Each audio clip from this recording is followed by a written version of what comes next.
J'aimerais terminer ce mois de mai de 2026 avec une vidéo autour de romans qui dérangent, qui serrent la gorge et qui restent longtemps après la dernière page. Un roman qui n'est pas seulement une fiction, mais un miroir inquiet tendu vers notre époque. Je veux parler de La Servante écarlate de Margaret Atwood. C'est l'histoire d'un monde qui a basculé, lentement, presque sans bruit. Un monde où les droits ont été retirés un à un jusqu'à devenir des souvenirs.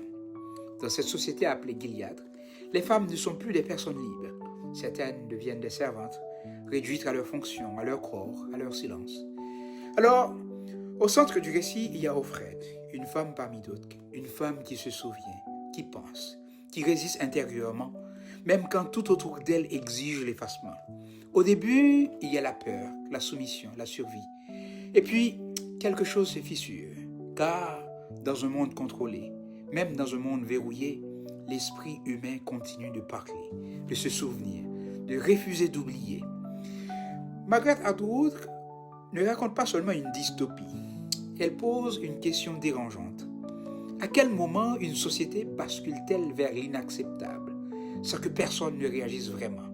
Et c'est peut-être là que le livre devient le plus troublant. Rien n'arrive d'un seul coup, tout s'installe, tout glisse, tout se normalise. Ce que nous décrit l'autrice ne s'agit pas seulement d'un futur imaginaire.